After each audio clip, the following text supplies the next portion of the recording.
And I now take our candle, holding the high watch. This symbolizes the light that's within each and every one of us and within the world. And I'll be over there to help you with a prayer request, do prayer with you, however I can help. Thank you very much. Rows and flows of angel and ice cream castles in the air, and further canyons everywhere. I've looked at clouds that way. Now they only block the sun. They rain and snow.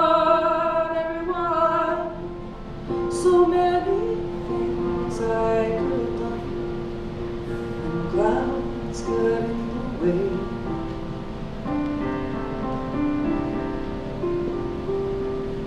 I've looked at clouds from both sides now, from up and down, and still somehow these cloud illusions I've got, I really don't know clouds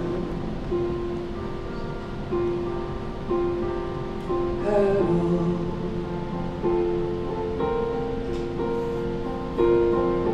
Moons and Junes and Ferris wheels, the dizzy dancing way you feel when every fairy tale comes real. I've looked at love that way.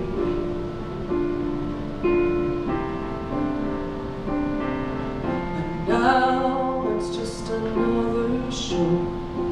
You even laughing when you go, and if you care, don't let me know. Don't give yourself away.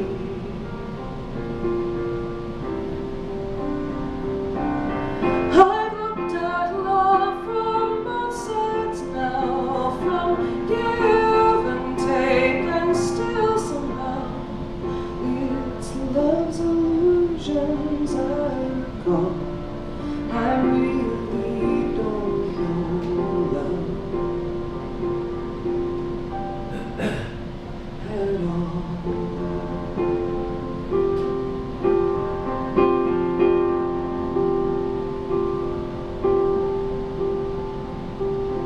Fears and tears and feeling proud to say I love you right out loud. Dreams and schemes and circus crowds, I've looked at life that way. Now old friends are acting strange. They shake their heads, they tell me I've changed. Yes, I have, and something's lost and something's gained in living every day.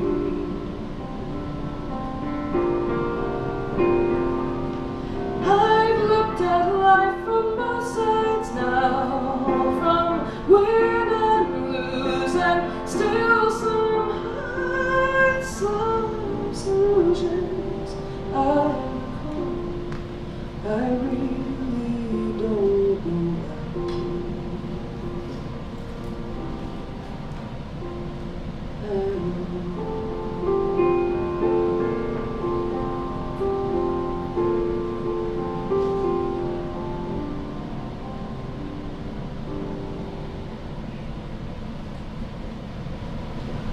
Good morning. Thank you, Heather. So my talk today, oddly enough, Mary Ann said when she was up here, we're a little off the beaten path. And my talk is about how do we talk about the centers of spiritual living? How do we tell people what our philosophy is, what we do here? And the practitioners and board members have been working on an elevator speech that synthesizes our church principles. So when someone asks us, what is your church about? We can give them a quick yet easy answer to understand. So we started, our first question was, What is the Centers for Spiritual Living all about? What is this place all about? We are a loving, inclusive, spiritual community that welcomes all people. We teach and encourage spiritual seekers to be the most that they can be. Our next question, what do you believe? What is your religion or spiritual philosophy? And I know I've been asked that, and I've kind of stumbled with it. Let me think about this. So we believe there is an infinite loving intelligence that is everywhere present and expresses as everyone and everything. We can tap into this intelligence and use it to create our perfect life through how we think.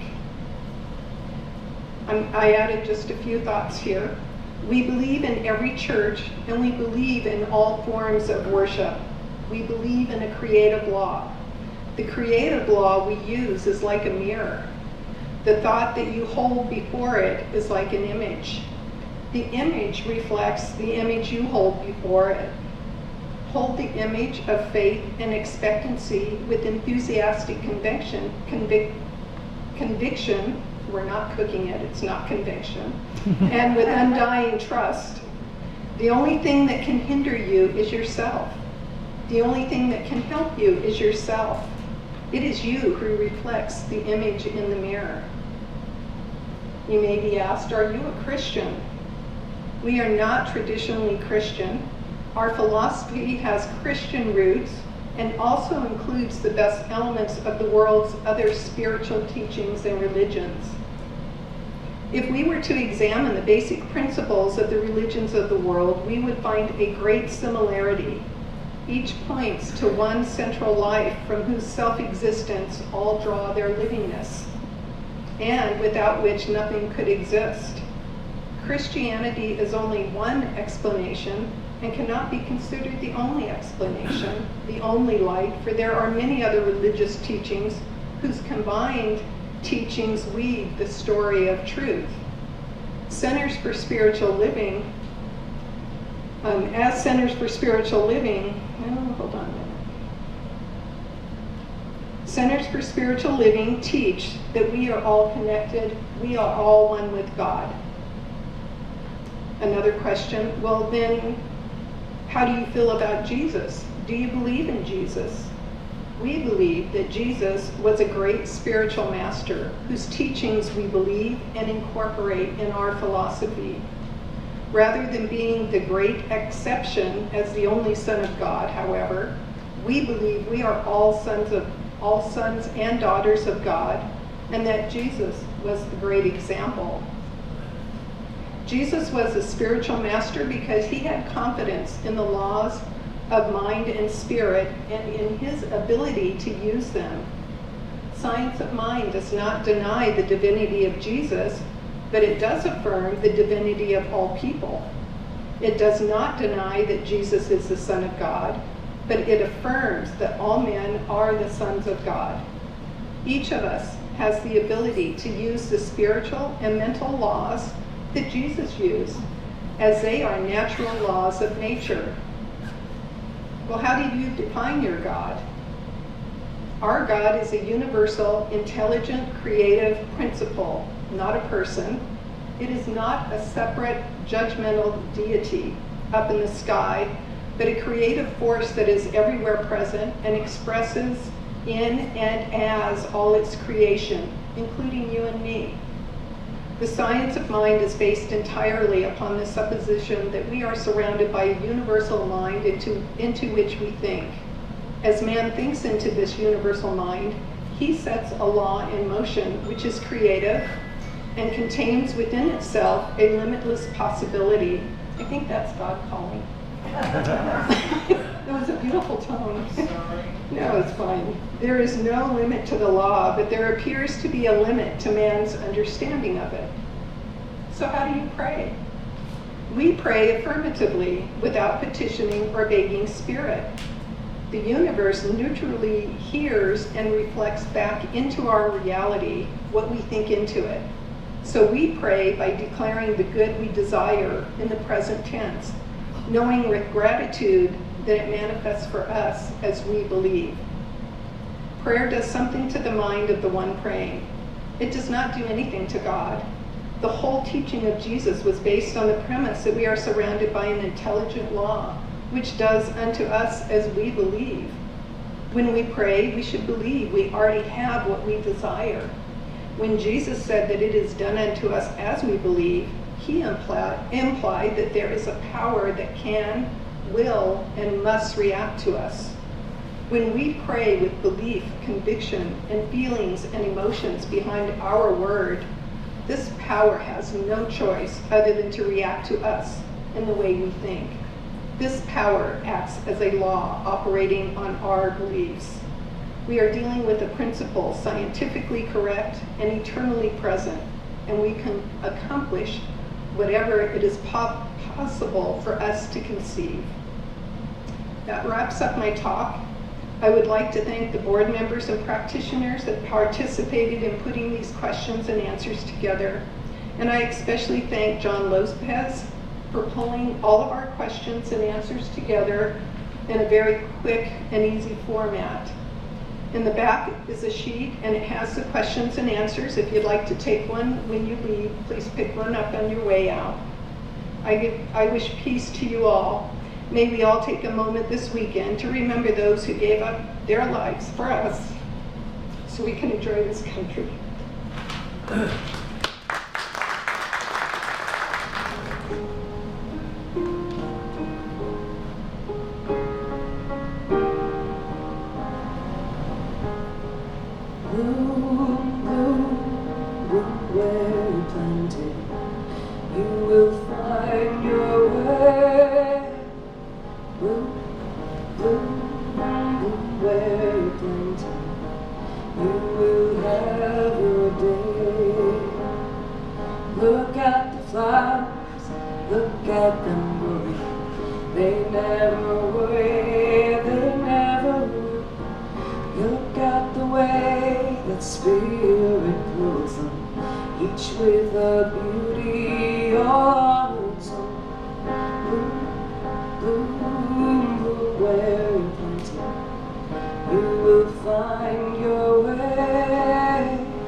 Beautiful, Heather. Thank you. My name is Karen King, and the title of my offering today is Mental Time Travel, Grit, Grief, and Gratitude. We've heard these words often, especially when the pandemic started. The entire world has awakened to a mass physical and emotional healing. But I want to ask you, how have we survived what we went through up to this point? We had vaccines, we had masks, sanitary procedures, and pure grit. We found out that we are made of sturdy stuff. didn't we? How did you find an imaginative way to cope with your troubles during the most sometimes grief-filled part of the recent pandemic? The answer is mental time travel. We in New Thought have known about it for years. We call it visioning. Through our imaginations, we found a way to cope with the grief that accompanies a challenge like this. Our ability to mentally separate from the present is what Harvard University researchers refer to as self-projection. We must first acknowledge the uniquely human ability to decouple ourselves from the present environment. Self-projection kicks in and enables us to travel forward through time. Dr. Joe Dispenza has a quote that fits so well with this topic. You have to fall in love with how you will feel later before you even have any proof that any of it will take place. That is surrender to live life in a way as if your prayers have already been answered. Recently, neuroscientists have discovered a shared neural architecture under these mental simulations. The pattern of brain activity elicited as we engage in cognitive separation from the present has become known as the default mode network. You didn't know you were doing that, did you? With travel restrictions and mandatory social distancing, many of us felt especially compelled to practice self-projection. Projecting ourselves to a desired future moment can serve as a much-needed escape. It can also be profoundly inspiring.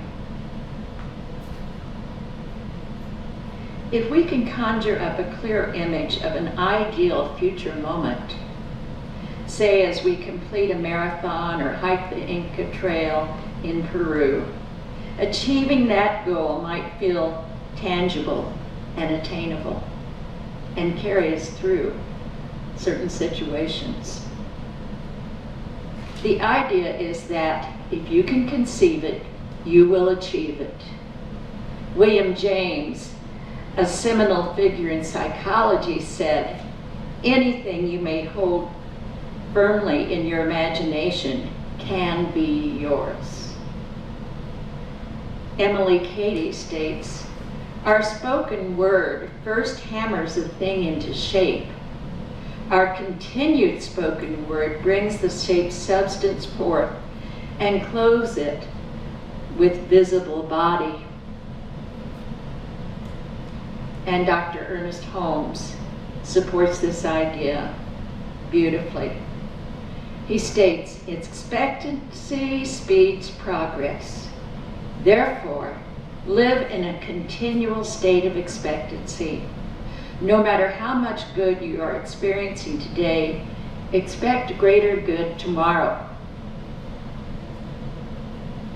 Expect to meet new friends. Expect to meet new and wonderful experiences.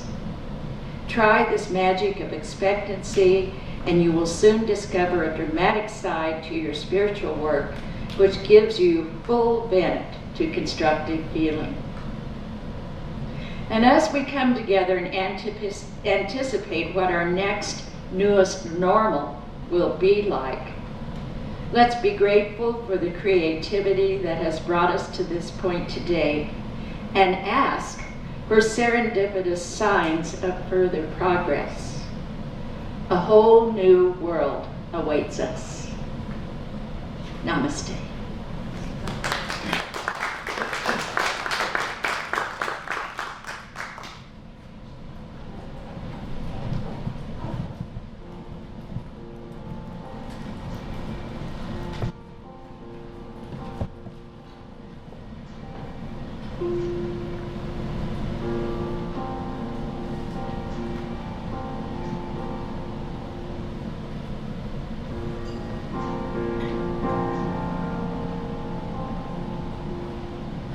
been planting seeds in the ground, watering them with my sweat tears, scattering them around. Guess it's what I'm supposed to do with rain. Funny thing is, I may know what I planted, but never what will show. It always seems to be a perfect mystery. Whatever grows will grow, whatever dies will die, whatever works will work, whatever flies will fly, whatever fails will fail. What's meant to soar will soar. I am planting seeds in the ground.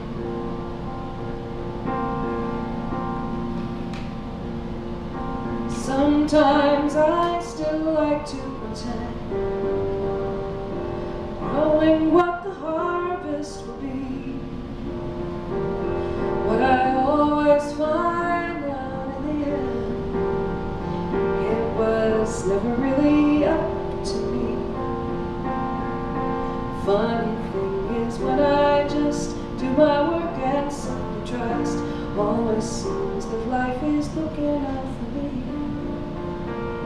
Whatever grows will grow, whatever dies will die, whatever works will work, whatever flies will fly, whatever fails will fail.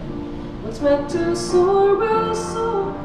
I am planting seeds now. I am planting seeds now. I am planting seeds, nothing more.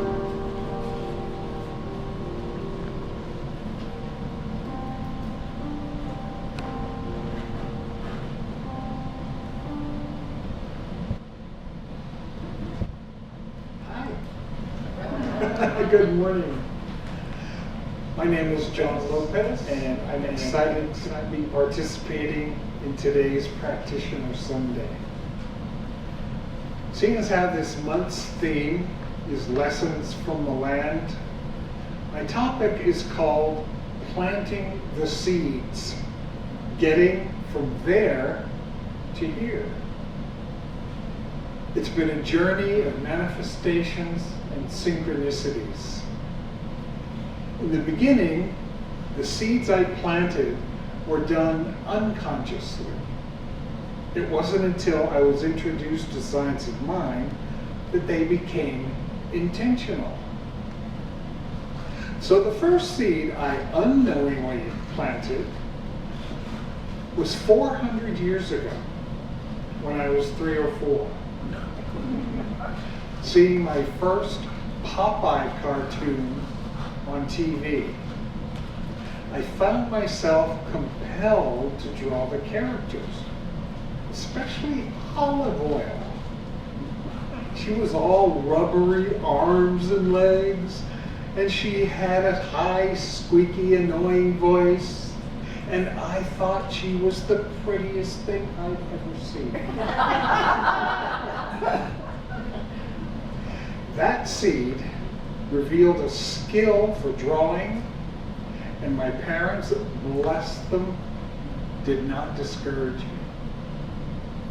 Fast forward to seeing Disney's first classic animated feature, Snow White, released in 1937. And for the first time that I could remember seeing this, as a teenager. And it was amazing to me what they had achieved back in the late 30s. It was all mechanical, it was all photographic, it was all hand-drawn, not one computer in sight. It was referred to Disney's folly at the time. People thought he was insane for trying to do a full-length feature. Well, it went on to become the highest grossing film in history up until that time, until Gone with the Wind beat it in 1939. So it was then and there that I decided I wanted to draw and animate cartoons for a living and do that kind of high quality work, with the dream of one day working at Disney. The second seed was unknowingly planted. My parents, again, had never once discouraged me, so I never grew up with the belief that such a profession was difficult to get into, let alone make a career out of. Third seed, I discovered that my dad's 8mm movie camera could take frame by frame pictures. And I was soon making my own little homemade animated films. The last one I made won grand prize in a teenage movie competition sponsored by Kodak in 1970. And it got me a 6-week film scholarship at USC, during which I got to visit the Disney studios and meet some of the artists who had worked on the early Disney classics. Then after high school, I attended art school in New York for 4 years, and right out of college, had my first professional animation job at a production house in Lower Manhattan. Some of the people I worked with back then, I still keep in touch with. Thank goodness for Facebook. The highlight of those years was working on an animated 1976 bicentennial TV special called Days of Liberty. We all remember that, right? For which I was nominated for a local Emmy Award. I didn't get it. But I stayed in New York 20 more years working on commercials, TV specials, as well as illustrating an 8-issue comic book series for DC Comics called Angel Love. And this is the cover of the very first issue. All right.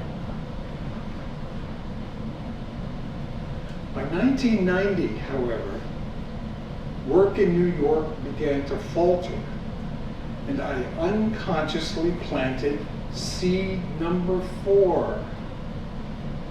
A change needed to happen, even though I had no clue how that might happen.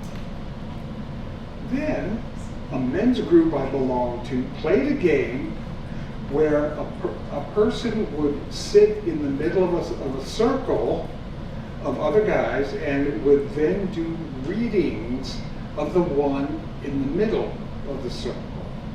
Okay? When it was my turn, one guy envisioned that I would soon be moving to a warmer climate. It would be work-related. I'd meet my soulmate, and I would be happier than I'd ever been. Seed number 5. And not too much time later, without having to make anything happen, I found out that due to the success of Disney's The Little Mermaid, studios in Los Angeles were experiencing a new renaissance in animation, and everyone was looking for artists. Well, could the message have been any clearer? It was a no-brainer. The change I'd been wanting was dropped right in my lap. I submitted a resume to a few studios and was hired by an independent studio in Glendale, California, named Hyperion. It was named after the street that the second Disney studio had their studio on that same street in Silver Lake, California. and it was where Snow White was produced. Turned out I later lived about 3 blocks from that street. So without looking back, I picked up stakes and was in LA within 3 weeks. The apartment I rented, sight unseen, just happened to be a 4-block walk away from the studio, since I'd moved out there without a car. So Hyperion was doing their first animated feature, who no one has ever heard of, called Rover Dangerfield. The main character was a basset hound modeled after the comedian Rodney Dangerfield. It was a strange concept, and it was a colossal bomb. You can look it up online. Still, the ball continued to roll, and from there I easily transitioned to working for Hanna-Barbera, which later became Turner Feature Animation, and finally, in divine right timing and order, to Disney Feature Animation. I worked on 3 films: Hercules, Mulan, and Tarzan. And it turned out there was life after Disney Studios. After that, I worked for 3 seasons on The Simpsons, and then 2 stints at DreamWorks Studios. I stayed in LA a total of 14 years. By this time, of course, I'd become active in Science of Mind after having been introduced to it by my cousin while I was still living in New York. She would send me the Science of Mind magazines. And having been raised by atheist parents, Science of Mind was the first spiritual teaching that made logical sense to me and coincided with much of what I already believed. So when I moved to Glendale, I discovered that a center, again, just happened to be 3 blocks away from where I lived. Entering that building for the first time, I felt like I was home. And the minister there at the time, Reverend Helen Street, sparked my spirit to become a practitioner. Seed number 6. Seed number 7, planted much more intentionally this time, germinated, and I met my life partner and now spouse, our fabulous expert videographer, Gray, through a personal ad before computer matchups. And as envisioned by the guy in New York, as soon as I saw him, before even our first hello, the thought just came into my head that this was the person I'd spend the rest of my life with. 29 years later, here we are, and married for 6. But wait! Seed number 8. After traditional hand-drawn animation was taken over by 3D computer animation, my job became obsolete. But God still had my back. Gray and I were guided to move to the Southwest, New Mexico specifically, where Gray's vision of owning an art gallery came into manifestation, and I was able to practice and exhibit my hobby of photography. Now, if you told me a year earlier that I'd be living in an adobe-style house with a skull on the wall, I would have said you were absolutely nuts. Then, after a few more twists and turns, including a major detour to South Korea to teach English for a year, we returned back to the Southwest, where we finally landed in Green Valley. We love it here, we love the center, and soon Gray's sister will be relocating here as well. Now, the point of all this history is to demonstrate how after these seeds were planted, consciously or not, and allowed to germinate, all these events manifested and flowed easily from one to the other without a lot of willpower, strain, or effort on my part. Yes, there were bumps, some delays, even some unexpected detours, but opportunities and solutions always seemed to manifest right when they were needed, and taking action on them was clear, obvious, straightforward, and smooth. Each successful experience built upon the previous one, and so my confidence, faith, and trust strengthened accordingly. Today, thanks to my practice of the science of mind principles, I now plant spiritual seeds consciously and with intention. The land is the spiritual medium through which the seeds grow, and I've learned the lesson of letting it do its thing. So, you think I've planted enough seeds? Not yet.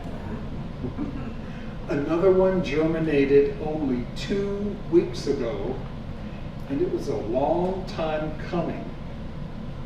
Remember that comic book series I did back in the 80s for DC, which lasted only 8 issues?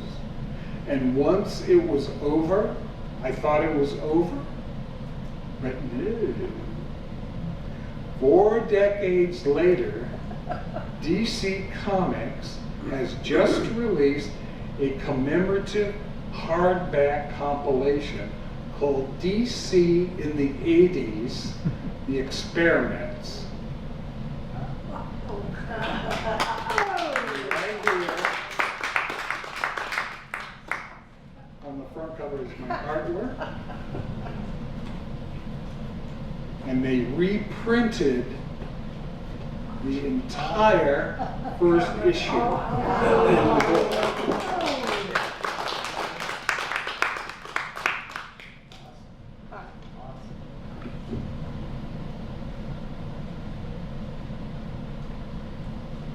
And so it is. Thank you. Namaste.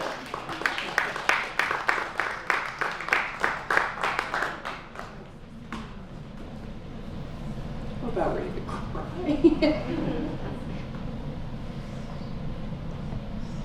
And it's so funny that John and Gray and I paths should cross. When I was a kid, well, I guess I should say, because I really am still a kid at heart. But when I was a little baby Heather, I loved Tarzan so much that one summer, where I couldn't particularly sleep and I was having some difficult times, I spent 3 weeks hand painting leaves onto my walls in the bedroom because I wanted a jungle so badly, because I wanted to live in the world of Tarzan. And here's the man himself.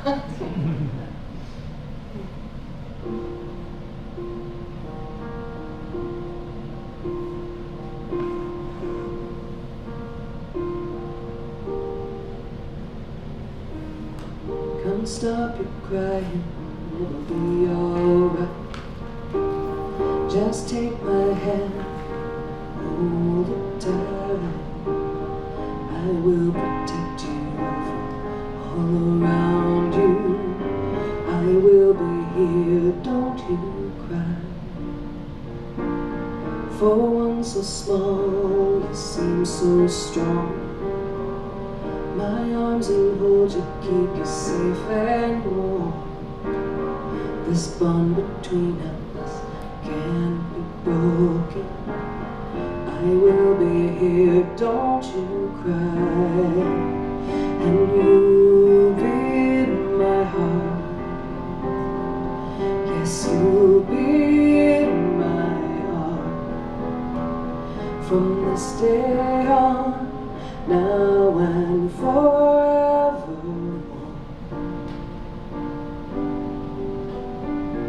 Yes, you'll be in my heart. No matter what they say,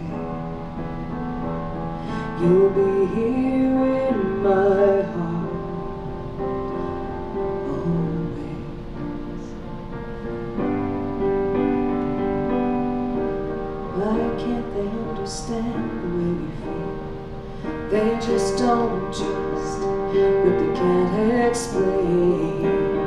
I know we're different, but deep inside us, I'm not different at all.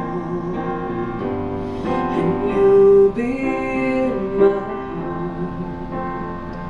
Yes, you'll be in my heart. From this day on, now and forevermore. Don't listen to them. And what do they know?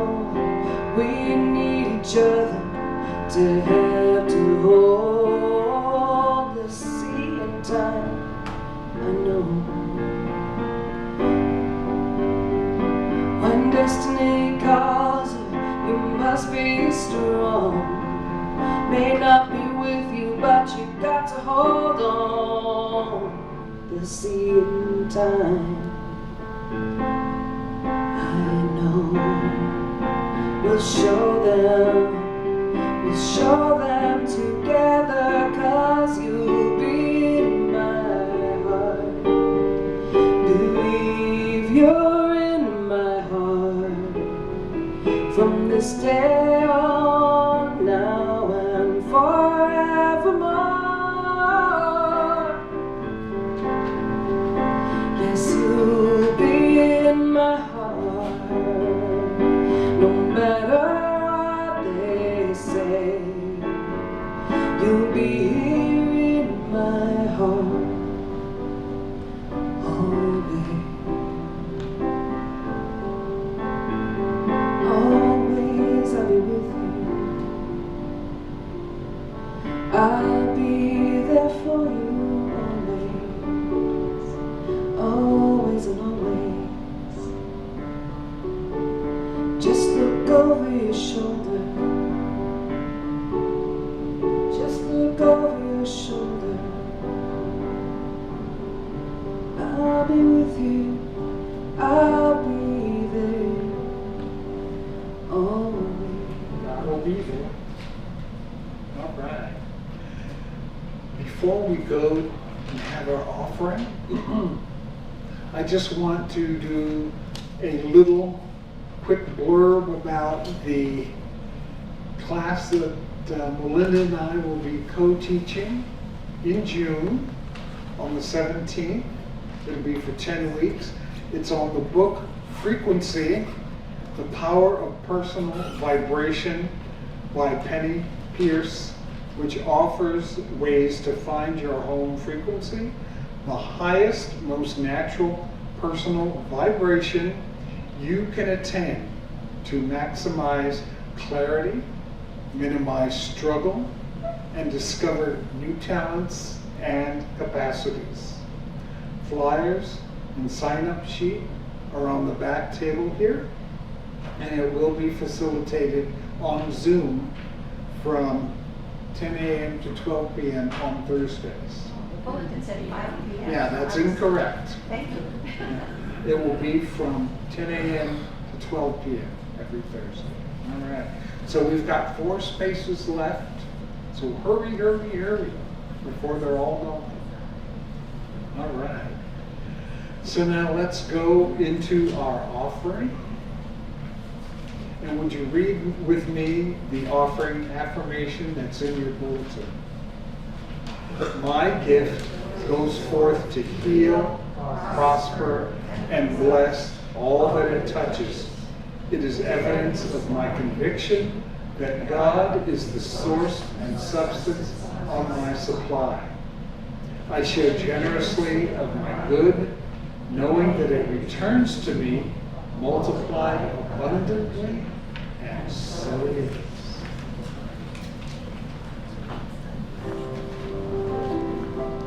Gratitude before me, gratitude behind me, gratitude to the left of me, gratitude to the right of me, gratitude above me, gratitude below me, gratitude within me, gratitude all around me. I'm so grateful. I'm so grateful. I'm so grateful. I'm so grateful.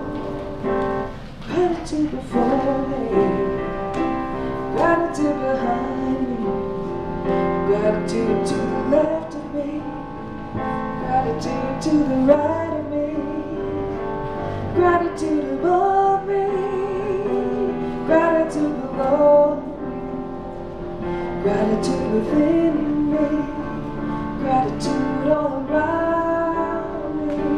I'm so grateful. I'm so grateful. I'm so grateful.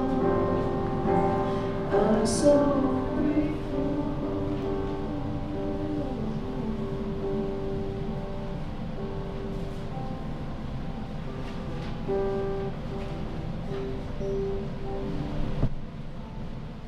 All right. Thank you, Heather. And thank everyone here. Thank you so much for your generosity. So I'd like to close out our celebration today with a prayer.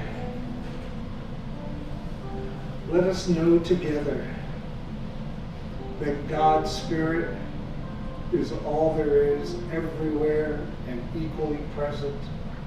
It fills this sanctuary as we are gathered here in the one mind, the one Spirit. And I know for each and every one of us that the seeds we plant are manifested easily, effortlessly, and smoothly with the most and highest and best perfect outcome for everyone and the highest good of all concerned. I know that, and I declare that wherever there may be pain or discord or challenges in this world or in our own lives, that God is right there in whatever situation it may be, and that these situations unfold and resolve in perfect outcome. I'm so grateful for this center. I'm so grateful for this teaching. Thank you for being here today. And together we say, and so it is. Namaste.